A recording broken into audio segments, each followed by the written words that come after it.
It is Friday, March 7th, and President Trump taking a well-deserved victory lap this morning after the tremendous jobs report dropped. Wait till you see this. The American worker is back. Also, Trump confirming and signing an EO to officially close the Department of Education and answering a key question. Who will handle the student loan disbursement? That's the big question critics keep complaining about. Well, we have the answers. Also, the DOJ launching a criminal probe into top Biden officials, confirmed this week after Elon and Doge discover the most flagrant, out-in-your-face kickback scheme. You won't believe this. And an update on some of these disclosures we're about to see. 3 more days. 3 more days. But before we get started, thank you for liking and sharing these videos. It really helps out the channel. And consider subscribing so you don't miss these regular updates. President Trump moving to officially close the Department of Education, signing an EO directing his new education secretary to begin shutting it down. One of the 15 executive departments that fall under his purview, fall under the purview of the chief executive, a bloated, completely unnecessary department which has ballooned in size since its inception back in 1979. Get this year, DOE's budget, $250 billion, $250 billion goes to the Department of Education this year alone. Yet the states fund 90% of public schools. So where's the money going? Bureaucracy, as well as billions of dollars funneled to higher education universities such as Harvard, Princeton, Berkeley, some of the wealthiest institutions on the planet. Harvard, for example, $52 billion endowment. Why in the world is the federal government giving our tax dollars to Harvard? Makes no sense. There was talk that you might sign one winding down the education department. Which department? The education department. Are you having second thoughts on that? No. I want to bring the schools. I want to bring the schools back to the states. And I've said it 100 times. We're ranked at the bottom of the list, and yet we spend more. We're ranked #1 for cost per student. We're ranked at the bottom of the list in education. And I know if I bring it back to Iowa, Indiana, Idaho, all these great states, I think I could say 40 states, I want to bring it back. 10 states won't be perfect. 5 states will be probably not so good. But they will be every bit as good as Norway and Denmark and Sweden and all of the states that are rated at the top. If you tell me about Indiana and some of these great states that run really well, Iowa, you tell me about those states, and if they run their own education, they're going to do a lot better than somebody sitting in Washington, D.C. that couldn't care less about the pupils out in the Midwest. When do you think that might be signed then? When would you sign that order? Well, I want to just do it. I mean, we're starting the process. We're trying to get the schools back into the states. Let the states run the schools. And I'll tell you, you'll see something, it's gonna blow your mind. It'll be run so well. The school system. And I also believe in school choice, but that will take care of itself. Now, what the critics scream about is who will handle student loan disbursements, something Carter delegated to DOE decades ago, which never should have happened. Federal loans should be handled by Treasury or the SBA.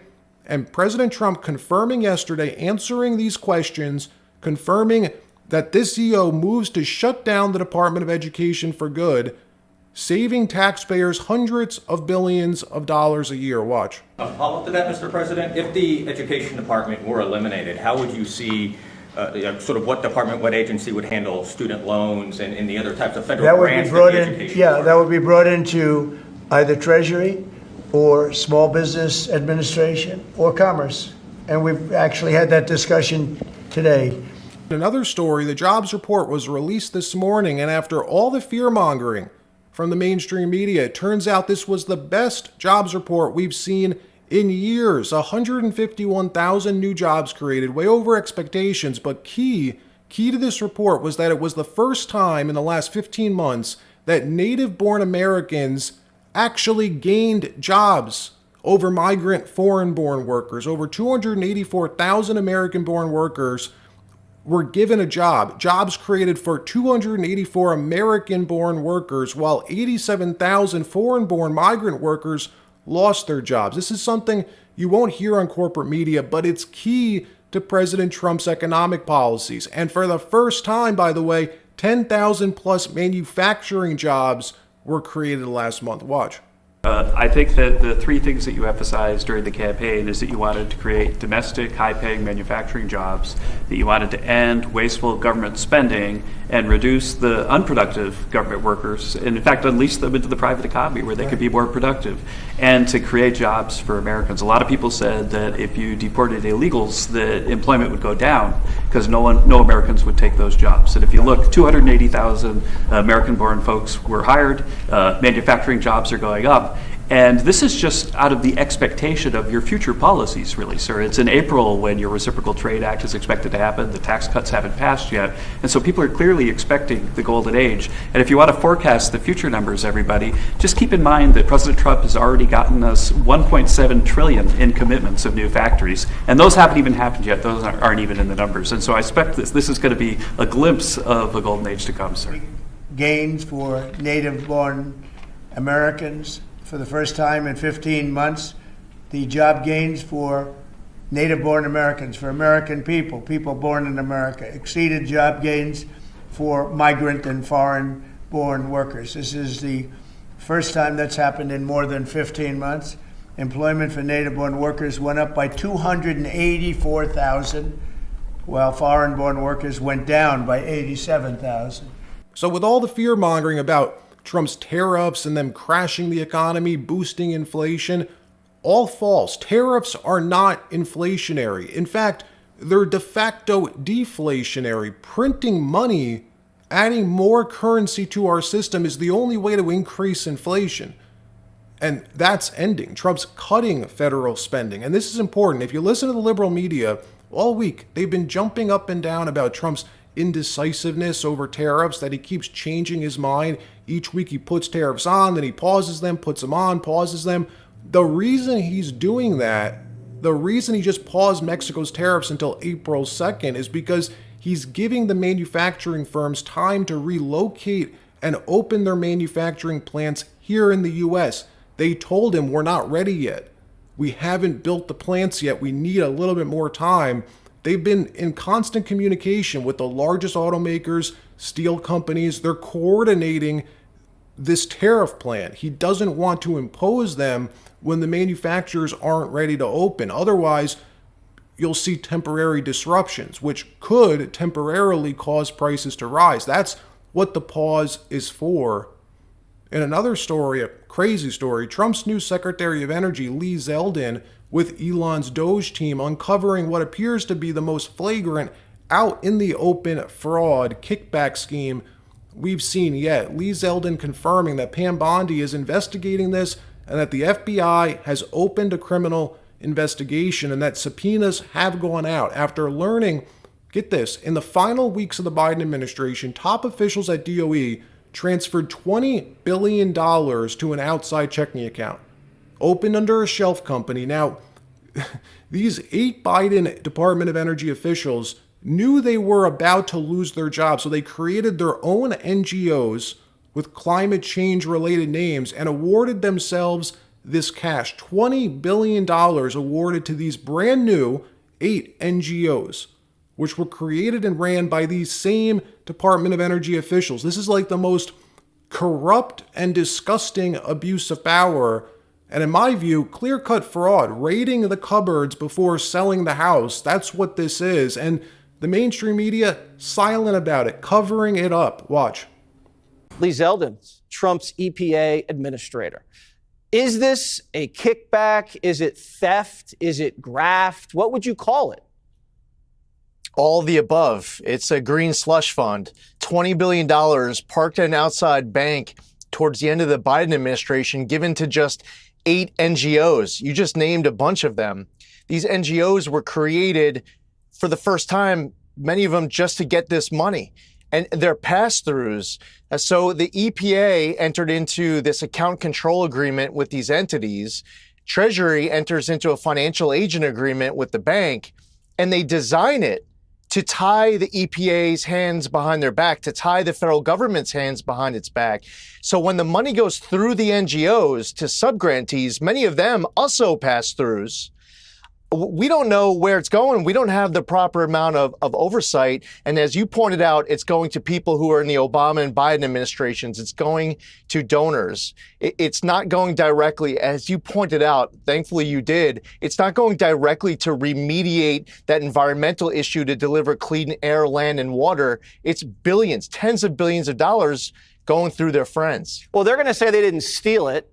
They're just going to say they got paid salaries and then they donated it to some other subcontractor who got paid salaries, and it eventually went to some kid to pick up litter, right? Because like at the end of this, what's it, like 5% of this money actually goes towards the environment? How much actually goes towards the environment after it's been just stripped out for salaries? Right. And stripped out for salaries of middleman after middleman going through these multiple added layers. I'll give you an example. On the other end of this, there was one CEO who was serving on the White House Environmental Justice Council for the Biden administration. While she was serving on this council, she was CEO of an organization that applied for and received $20 million.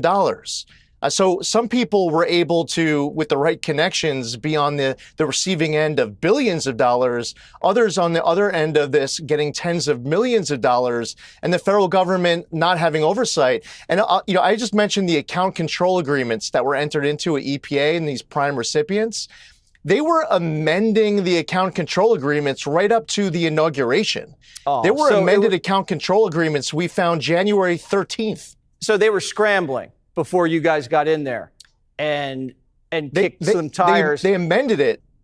So yeah, they amended these account control agreements to reduce EPA oversight and to make it easier for them to pass through the money without getting caught. So you caught them. And have you kicked this over to Pam Bondi at Justice? Yeah, the Justice Department and FBI have been working very closely with us. They've been working hard on this. My conversations with the Attorney General, she seems very focused and motivated. Same thing when I had an opportunity to speak to our great new FBI director.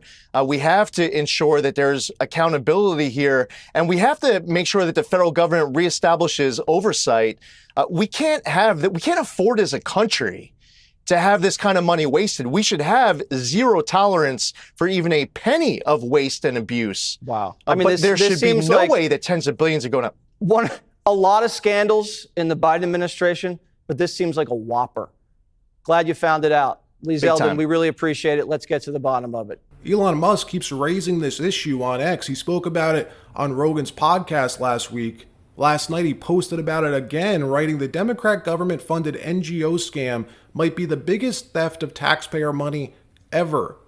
They're using the federal government as their own slush fund, appropriating these trillion-dollar packages and then divvying the money out to themselves. It's insane. The largest transfer of wealth happened over the last 4 years under Joe Biden, and he probably had no clue it was even happening.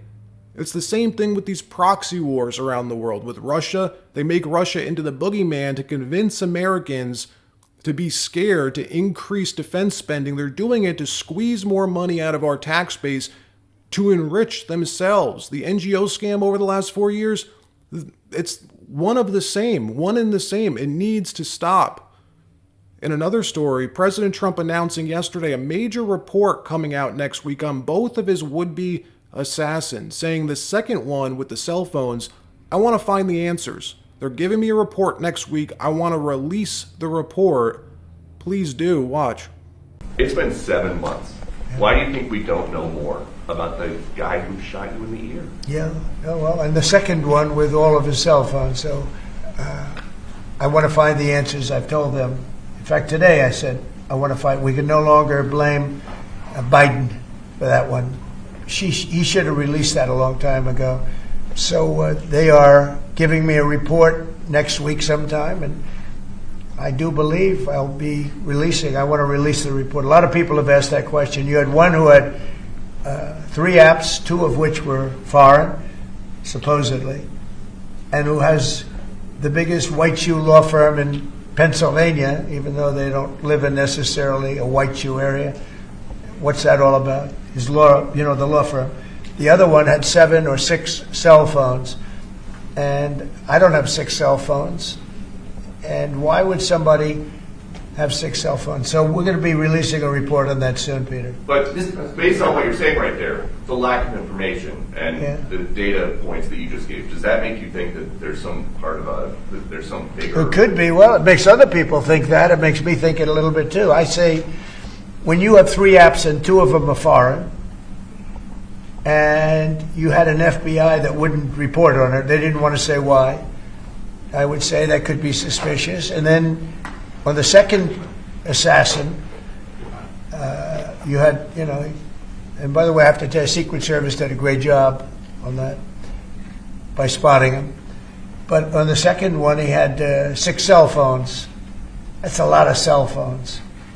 And a couple of them had some strange markings on them. So, yeah, I want to find out, and I would be willing to release it. I mean, maybe there's a reason that we shouldn't, so I don't want to get too far ahead of my skis, but yeah, I would be very willing to release that. I'd like to see it. I want to see it myself, Peter. Not only you, I want to see that one myself. I sure hope he does. Why we haven't seen anything new yet bothers me. Pam Bondi recently mentioned we had to do redactions for national security when speaking about Thomas Matthew Crooks and the Epstein files. What national security? Why do either of those cases have anything to do with national security? I wonder.